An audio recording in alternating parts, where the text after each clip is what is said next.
गुजरात में भारतीय जनता पार्टी इस चुनाव में बुरी तरह से हार रही है और इस हार के डर से वो इतनी बौखला गई है, इस तरह की हरकतों पे उतर आई है जिसकी कल्पना नहीं की जा सकती। आज के दौर में भारतीय जनता पार्टी ने आम आदमी पार्टी के उम्मीदवार को किडनैप कर लिया है। सूरत ईस्ट से आम आदमी पार्टी के उम्मीदवार हैं कंचन जरीवाला जी। कंचन जरीवाला जी को हार के डर से भारतीय जनता पार्टी को वो हराने वाले हैं सूरत ईस्ट से। वहाँ पे हार के डर से वहाँ भारतीय जनता पार्टी के गुंडों ने किडनैप कर लिया है। कल से कंचन जरीवाला जी गायब हैं, उनका फ़ोन स्विच ऑफ आ रहा है, उनका परिवार गायब है। कल आखिरी बार वो चुनाव आयोग के दफ्तर में देखे गए थे, जहाँ वो अपने नॉमिनेशन की स्क्रूटनी कराने गए थे।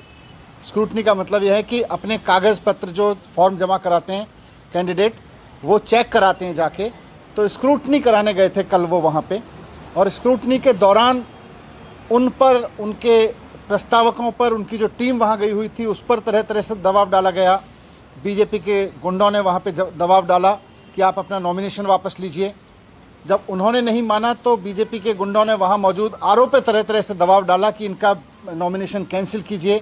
लेकिन क्योंकि उनका नॉमिनेशन पूरी तरह से कानून के अनुरूप था, पूरी तरह से नियम कानून के हिसाब से था, जिसको आरओ उनके तमाम दबाव के बावजूद कैंसिल नहीं कर सके, तो उसके बाद जैसे ही वो स्क्रूटनी करके बाहर निकले, अपने पेपर्स की स्क्रूटनी करा के चुनाव आयोग के आरओ के दफ्तर से बाहर निकले, उसके बाद से बीजेपी के गुंडे उनको उठा के ले गए और तब से उनका कोई अता पता नहीं है।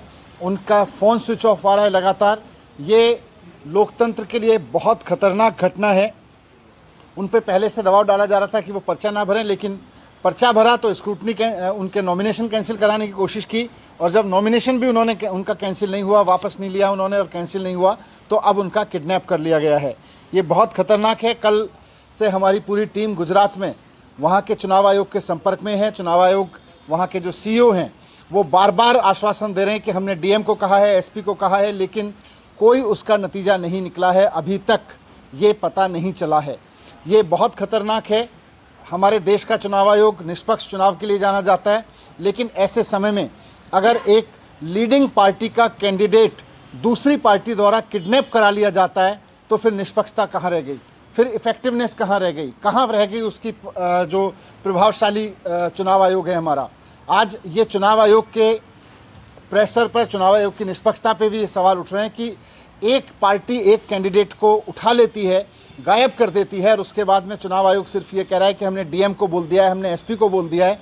मैं रिक्वेस्ट करूंगा चुनाव आयोग से कि सिर्फ आम आदमी पार्टी के कैंडिडेट का अपहरण नहीं हुआ है, पूरे लोकतंत्र का अपहरण हो गया है।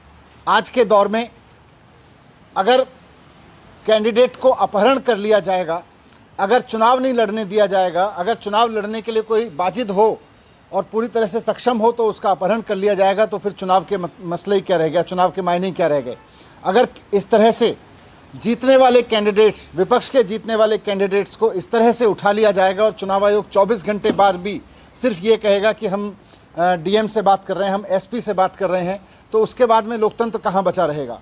तो मैं चुनाव आयोग से अपील करना चाहता हूँ कि बहुत खतरनाक स्थिति है ये गुजरात में, पूरी तरह से इसको संज्ञान में ले और पूरी प्रायोरिटी के साथ, जैसे उनकी जिम्मेदारी है कि चुनाव आयोग की पूरी मशीनरी ठीक से काम करे, निष्पक्ष रूप से काम करे, वैसे ही उनकी जिम्मेदारी भी है कि किसी तरह का दबाव किसी कैंडिडेट पे ना हो और इस तरह की घटना किसी कैंडिडेट को अपहरण करने की ना हो। आज भारतीय जनता पार्टी ने जो कैंडिडेट का अपहरण किया है वो लोकतंत्र का अपहरण है। मैं मुख्य चुनाव आयुक्त से मिलने का मैंने समय मांगा है। मैं जैसे ही वो समय देंगे मैं उनके पास भी इस रिक्वेस्ट को लेके जाऊंगा। आपके माध्यम से भी मैं कहना चाहता हूं कि मुख्य चुनाव आयुक्त तुरंत इस मामले को इमरजेंसी के रूप में संज्ञान में लें। एक राज्य के विधानसभा चुनाव में एक लीडिंग पार्टी के कैंडिडेट का अपहरण चुनाव के पॉइंट ऑफ व्यू से कोई सामान्य घटना नहीं है, बहुत बड़ी घटना है। इसको ये ना लें कि हमने डीएम को कह दिया, एसपी को कह दिया है। तुरंत वहाँ हरकत में आके पूरी की पूरी मशीनरी लगा के हमारे कैंडिडेट को ढूंढने में और जिनके भी वो कब्जे में उनसे छुड़ाने में मदद करें। Thank you. मैंने अभी उनके ऑफिस में रिक्वेस्ट डाली है। आई एम श्योर कि वो ऑफिस में तुरंत समय दे देंगे मुझको। और दूसरी सर दूसरा एक और सवाल है कि बीसीबी की जो कार्रवाई हुई है आम आदमी पार्टी के ऊपर, क्या कहना है सर? कैश फॉर टिकट की? देखिए, ये दिल्ली में भारतीय जनता पार्टी भी जान रही है कि वो हार रही है और आम आदमी पार्टी एमसीडी का चुनाव जीत रही है। आज चारों तरफ यह है कि एमसीडी में आम आदमी पार्टी बहुत प्रचंड बहुमत से चुनाव जीतने वाली है। तो जाहिर सी बात है कि आम आदमी पार्टी के टिकट की डिमांड भी काफ़ी थी। आम आदमी पार्टी से चुनाव लड़ने वाले आम आदमी पार्टी में और उसके आसपास बहुत लोग थे जो चुनाव लड़ना चाहते हैं। वैसे में आज इस तरह की घटना से एक तो आम आदमी पार्टी के लिए संतुष्टि की बात है कि कोई अगर कहीं किसी से पैसे मांग और ले भी रहा है, दे भी रहा है, तो टिकट नहीं बिकता इस पार्टी में।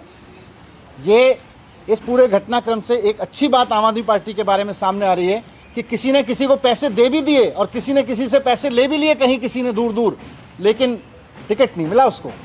तो इसका मतलब आम आदमी पार्टी में टिकट नहीं बिकता।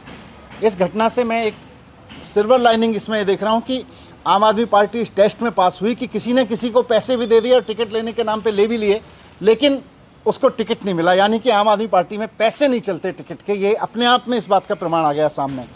लेकिन जाहिर सी बात है कि इधर उधर कोई किसी को बोले कि भाई मैं तो पैसे लेके आपको टिकट दिला दूंगा, तो मैं तो ऐसे तमाम लोगों से जो आज, अब तो खैर टिकट की प्रक्रिया पूरी हो गई, आगे के लिए भी कहना चाहूँगा कि कहीं भी कोई आदमी आपको कहे कि मैं आम आदमी पार्टी में टिकट दिला दूंगा, पैसे दे दीजिए, बिल्कुल यकीन मत करना।